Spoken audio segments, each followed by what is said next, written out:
Hello guys, welcome back to friends LS aquarium. நான் உங்கள் விக்னேஷ். இன்றைக்கான வீடியோ என்னென்னா, நம்மளோட ஜீன் 11 பீட்டா டயட் அந்த வீடியோ தான். இந்த ஃபுட் ரிவ்யூ வீடியோ தான் இது. ஓகே கைஸ், இந்த ஃபுட்டு எதுக்கு நம்ம போடுறோம் அப்படின்னு ஃபஸ்ட்டு பார்த்துக்கலாம். நான் பீட்டாஸ்க்கு போடுறேன். அடுத்தது கப்பி, மௌலி இந்த மாதிரி ஃபிஷ்ஷஸ்க்கெலாம் போடலாம். மெயினாக நம்ம எதுக்கு போடலாம்னா பீட்டாவோட ஃப்ரைஸ். ஏன்னா அதுக்கு ரொம்ப சின்னதாக இருக்கும், வாய் ரொம்ப குட்டியாக இருக்கும். கப்பி ஃப்ரைஸ்க்கெலாம் வாய் ரொம்ப குட்டியாக இருக்கும்.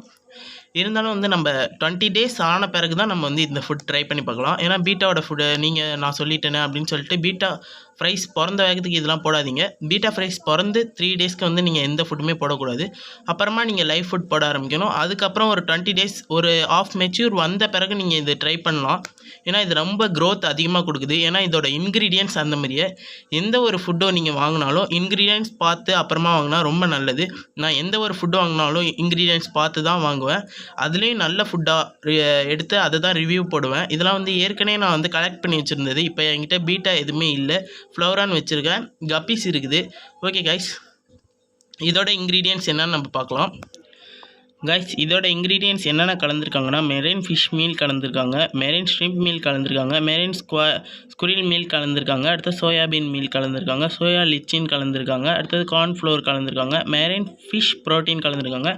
மெரைன் ஃபிஷ் ப்ரோட்டீன்னா வேறு ஒன்றும் இல்லை, ஃபிஷ்ஷோட ப்ரோட்டீன் அப்படியே இதுக்கு வரும்.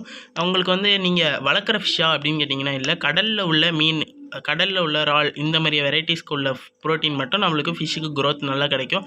இதோட ஸ்மெல் ஏன்னா நீங்கள் வாங்கின பிறகு ஒரு கவுச்சி வாடை அடிக்கும். எல்லா ஃபுட்லேயுமே ஓரளவுக்கு அது இருக்கிறது தான்.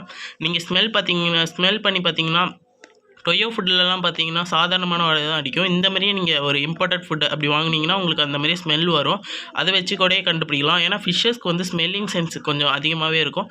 நீங்கள் எந்த அளவுக்கு ஃபுட்டு போடுறீங்களோ அது விரும்பி பிடிச்சிருச்சுன்னா அது விரும்பி சாப்பிட ஆரம்பிச்சிடும். நீங்கள் ஒரு ஃபுட்டை ட்ரை பண்ணிட்டு இருந்தீங்கன்னா ஒரே ஃபுட்டாக போடாமல் கலந்து போட பாருங்கள். அப்போ தான் ஃபிஷ்ஷுக்கு ரொம்ப பிடிக்கும். நீங்கள் கலந்து போட்டிங்கன்னா அதுக்கு சாப்பிடணும்னு தோணும். ஃபஸ்ட்டு ட்ரை பண்ணி பார்க்கும். அது பிடிச்சிருந்துச்சுன்னா அது டக்குன்னு சாப்பிட ஆரம்பிச்சிடும். கொஞ்சம் கேப் விட்டு போடுங்க. நீங்கள் உங்கள் பீட்டா ஃப்ரைஸ் பிறந்த பிறகு ஒரு 20 டேஸ் ஆன பிறகு நீங்கள் எப்படி போடணுன்னா, காலையில் நீங்கள் ஒரு 6 o'clock ஃபுட்டு போட்டிங்கன்னா ஒரு 3 hours லேட்டர் திரும்பி கொஞ்சம் தூவி விடணும். நீங்கள் 100% ஒரே வாட்டியாக போடக்கூடாது. ஒரு 20% ஒரு 1 டே பர் டேக்கு 5 டைம்ஸ் போடலாம்.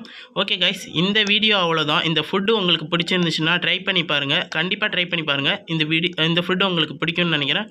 ஓகே கைஸ், இந்த வீடியோ அவ்வளோதான். இந்த வீடியோ பிடிச்சிருந்துச்சுன்னா லைக் பண்ணுங்கள். யூஸ்ஃபுல்லாக இருந்தால் சப்ஸ்கிரைப் பண்ணுங்கள். ஓகே கைஸ், பாய்.